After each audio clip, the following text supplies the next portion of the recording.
Mahigit 3 pisong halaga ng hinihinalang shabu ang nasamsam sa mga otoridad sa isinagawang bypass operation sa Yakapin Barangay 36 noong gabi ng Hulyo 27. Isang 30 anyos na high-value individual o HVI ang naaresto habang nakatakas ang kanyang kasamahan na patuloy ngayong hinahanap ng mga kapulisan.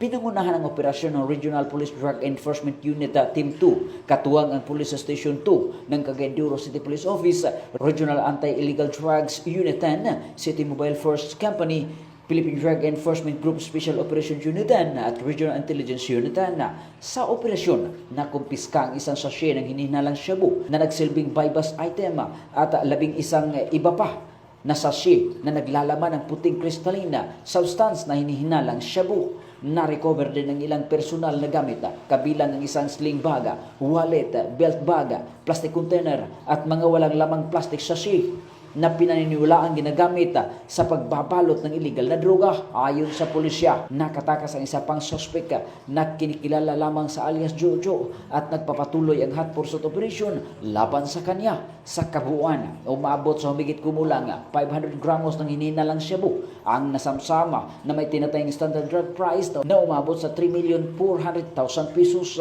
Isa sa pinakamalaking drug haul na naitala kamakailan lamang dito sa lungsod. Sa kasalukuyan, nasa kustodiya na ng pulisya ang naarestong suspect habang inihanda ang kasong paglabag sa RA 9165 o Comprehensive Dangerous Drug Act of 2002. Patuloy naman na tinutugis ng mga otoridad ang nakatakas na suspect habang muling iginiit ng Police Regional Office 10 ang kanilang walang humpaya na kampanya laban sa illegal na droga upang mapanatili ang kaligtasan at kaayusan sa mga komunidad ng Northern Mindanao. Mula dito sa Campo Alagar, ako po ang inyong Police News Network correspondent mula sa Regional Public Information Office ng Police Regional Office 10, Corporal Joel Lazaro Subsuban, alagad ng batas, tagataguyod ng balitang pulis.